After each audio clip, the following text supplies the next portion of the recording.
Okay.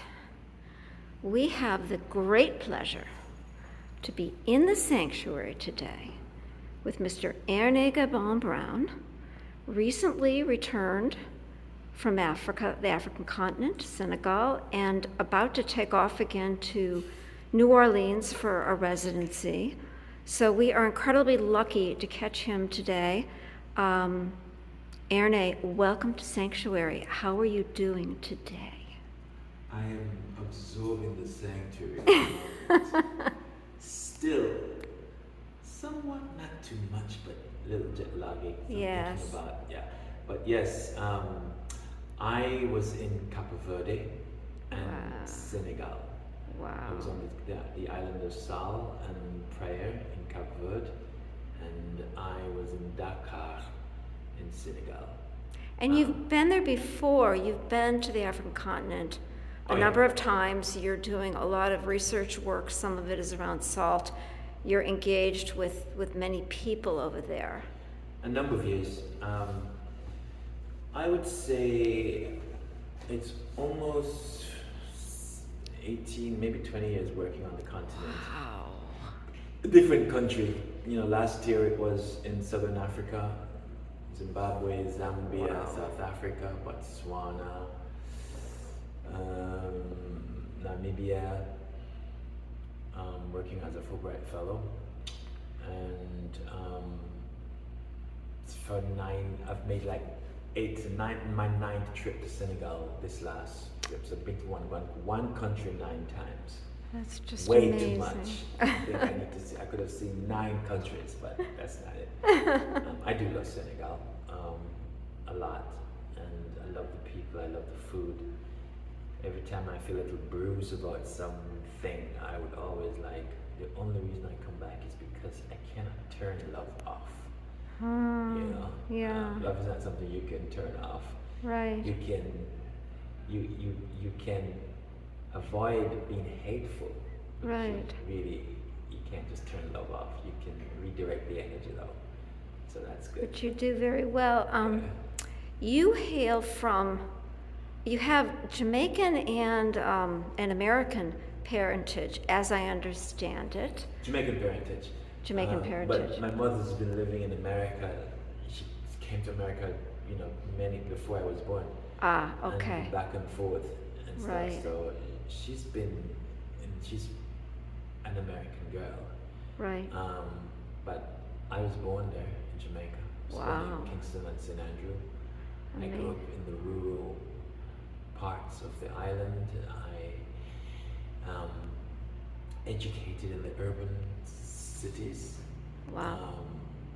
So I get a bit of the outskirts, the what they would call the suburban life, the country life, Right. and the grit of the city. Right. So you really are not only a world traveler, but like many of the people who are at 18th Street, somewhat of a world citizen. Who, you know, we were joking earlier about you're going to be spending some time in New Orleans. It's your perhaps 3rd home. Can you tell us a little bit about, I think you've been at 18th Street just almost as long as I have. Has it been 7 years? COVID. From COVID, okay. Just all right. For COVID. Right, and how did you come to be here? And what does being at 18th Street offer to you? And you know, you can respond however you like. There's no designs on this at all. Well, I was in a program by Susan Lacey called Public Practice. Right. And our campus was in the building, one of the buildings here. Yeah. I really loved it. That's how I first came to 18th Street. Right. Engaging the campus outside of coming to a performance at Yrneh. Right. And then I really loved being there, and it was a very small group of us in graduate MFA program. So I would just hang out on the weekends when everybody's gone and just kind of like the vibe. I really wanted to be here. Yeah. But Anu was very instrumental in our lives as an advisor. Anu Vikram. Yrneh, the curator, the writer, the mentor, great friend, great person. Really, really, really miss Anu. She was the artistic director here for about 5 years, I think. Yeah, loved Anu, still do. Ever will. She's really amazing and very instrumental in my life in so many ways. Fantastic. And so I applied when at one of those rolling registration Right, things. right. And when Anu left, Jan was going through the list and saw my application Right. and came to visit me at my apartment Hmm. Were you working at the time? in West Adams, working Right. and living in my apartment. Right. And she said, I have a small studio available, you know, I Right. don't know if you'd be interested. And at the time, I was going to be doing a bunch of traveling because I was getting ready for the Biennale in Senegal, and I was, you know, revving up my international engine of being on the road. And between that and staying in that apartment, and I wanted to downsize anyway, and I was looking Right. for a studio. Right. So that was how that came about, really. Now, Right time, right place. yeah. Now to answer your other question about how does 18th Street is I don't. What is it meant to you really to be in the community? And there's many, many events. Nobody can attend all of them. And I guess I can sort of jump backwards and say, as I understand it, you came up as a performance artist as well as a model. I think you were doing dance and music and theater and modeling. I studied theater and music. I'm from the theater and Right. I'm from music. Right. And the fashion is always. Listen, the thing about fashion that people don't understand, fashion is not something that you can just say, you know what I mean, it just come out of the sky. Right. Fashion is a creative process that is constantly evolving and re-educating Right. and changing and going back. It's just how you apply yourself within it. You know what I mean? You could be wearing something from the 1970s all your life. Right. And you can wear it beautifully. It's just how you carry Right. whatever you're wearing. It That's doesn't so true. have to be anything specific. Right. It's just how you assert yourself and engage yourself with whatever that thing is, and it becomes fashionable because Right. it's eye-catching, right? Yes. So I come out of the performance world. I came here as a television actor. I was on the Jamie Foxx show when I first came to Los Angeles. Wow. And when they had the big strike, I wanted to figure out other things that I wanted to explore as an artist. Hence, I didn't understand visual arts language, and I didn't have a lot of skill set in terms of execution for visual Right. arts. Right. So school was the next best thing, and I disappeared under the guidance of people like Lamont Westmoreland, who was at LACC at the time, and Olga Seam, who's no longer with us. There's another professor that, oh my God, what's going on with me? I'm missing his name. Dubitz, Well, you're a good friend of Betty Saar. You know the Saar family, and I believe she's a possibly, how could she not be somewhat of a mentor just in her being, and knowing her. Miss Betty is just a very iconic association that I so treasure. Yes. Very realistic, very raw, very in your face, but subtle, very direct. She directs. Betty has the same spice she has probably when she was a young one. She still has the same spice. She's 99. Yeah. I love when she visits. I love when I get a chance to see her because she's always interested in what you're doing and willing to show also what she's doing. Right. But it's always, when she talks about what you're doing, very much the teacher. Yeah. Then she will engage you into what she's doing and then go back to what you're doing and what next. And, and I really, really enjoy that. And I just saw her yesterday and I'm so gleeful. It's almost like a kid in a candy store. And she goes, I'm so glad you came. And I said, me too. Can you see the grin on my face? She was just laughing. So that was really nice. So great. It's been years. Betty has donated money to my research because, look, I do nothing else. I live from my art, you know what I mean? So, and I invest into my research. I am not the best at writing these things for money all Right. the time and stuff. I think it's Applications, just fun. right. It's that, Treatises. you know what I mean? But what it really is it's something that I feel that is necessary for us to do. Right.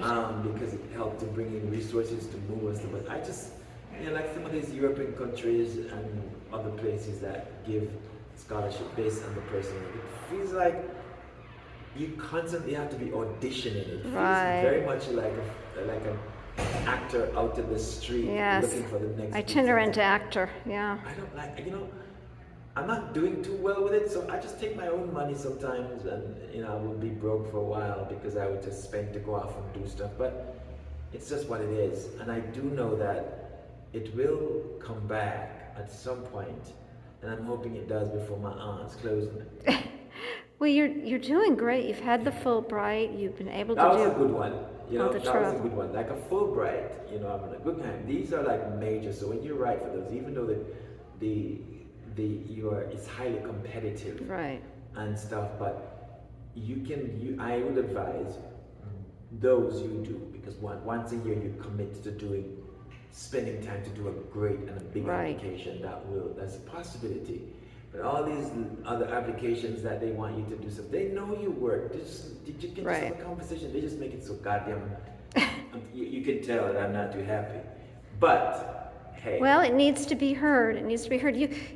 But you've done some really cool things here at 18th Street that you've generated yourself, and you brought in other people from other communities who have come in and supported you, and as well as some of us who've enjoyed just attending. And it's really, and you also use. I love it when you use the hallway. We're in the same building. Our studios are across the way from each other, and you will often just engage and enliven and activate, I would like to say, our walls, which are basically these, you know, kind of white walls with these gorgeous and just richly applied drawings and paintings and mixed media, and it's just wonderful. You're always so nice about asking permission. I'm always like, wow, yes, this is great. Well, you know, I think that if we're in a community of creators, we constantly be in our studios, all these other areas. I think it's site specific. If there's nothing up and going on, why should it just be a hangout space? Right. It's like this installation is wonderful here. You know, it took so long to get, you know, artists in the space to activate the space. It shouldn't be you wait for this or wait for that and leave the space. No, it's not. It's even hospitals of art on the wall. Have you seen the Sinai? Yes. Or some of the other hospitals? Yes. It is so beautiful to see art on them, and it's. I understand somewhat of the logic of keeping the exterior a certain way, but every so often you need to see what other people are doing. Art just becomes a very much senile place, like a mental institution. Yrneh, you were instrumental in giving me the push to do this. You pop into my studio. We've had informal and formal studio visits both ways. Yeah. You have been very encouraging and responsive and given me ideas. And I don't know if I told you this, but you said to me, Debra, it's happening. You're doing this installation. You're going to do it here. And look how beautiful it is. You know, and I've been able to. I've been very lucky to have Tyler, the operations director, and Tom, the residency manager. Fabulous. Help out, and then kind of on the spot decided to do these videos. I was so afraid I wouldn't get you because you were not going to be here, but I am thrilled that you have come back, however briefly, and that you've been able to hang out with me for these few minutes and live on the 18th Street website in a different way. Thank you for the opportunity. Did you get Rebecca in here? I did get Rebecca in here. Okay, I think good. we worked either yesterday or the day before. Okay, That good. was Make really sure fun. and stuff. I really, really just Can I touch anything in here? Of course, yes. I love the way I just like the feel. I like all the stitching. As you know that, you know what I mean, since I saw your work on the beach and the stitching, I literally start thinking about how we weave things together and had that as part of my practice. I was very inspired by that. And the sutra, the bringing together, it's almost like when you have broken areas or broken things, it's not about discarding, it's how you bring it back and the life you give it. I love all of these stitchings that you have, these opening areas of just like, even this right here where you feel this suture of it and stuff. It's really lovely, and it's a good metaphor for how we can build together, because they're also different shapes, right? But this particular installation, the way it embodies a dwelling, it's super amazing. It's and I hope somebody buys this as a. It would be great to have a place for it to live. It does take up a bit of space. You are laughing, but this definitely could be a bronze. This definitely could be a bronze as a piece that could be someplace else outside of things, with all of these stuff here on them and stuff, because it's an engagement piece. Right. You know, but I like the color, I love the texture, all of these things you can feel. It's really wonderful. How long did you take to do this? I really don't know. I did it without the roof in 2023, and you know how it is. It's sort of impossible. It's developed over years, and this is another iteration. And you know, because of my respect for you and your work, I was really able to hear some of the things you said, and you know, thank you for giving me that very kind little push. You should think about doing, not you should, because you've always been doing things and I can't add anything else to your plate. But as one of those public pieces, as this is the first one, and each one has a story, and you know, some of the conversation that you're doing, something like a QR code somewhere that you put your phone and you listen to it while you're inside of it. Yeah. Listen to it. And it's brilliant. So the idea of having several of these could speak to what it means to literally have a roof over your head. Right. And it does speak to that as well. That's what I love about talking with you. You have all these ideas for how something could extend and develop. And that's what we tell people all the time. Make the work and allow the work to keep having conversation, because it's going to grow. But when it's in your head and I can't see it and I don't know it and I don't see it, I can't think, I can't imagine. But when you make it like this, then your work get to be expansive, because now you see things and you feel things and it's done, and this is the first one, and I hope you will be commissioned to do more of these works, and you set them up where people can just go and just feel what it's like to even have a space. Holy space. Yrneh, thank you so much. I want to wish you bon voyage on your next journey. I'm so glad I've been able to see you in between. And may you know always safe space.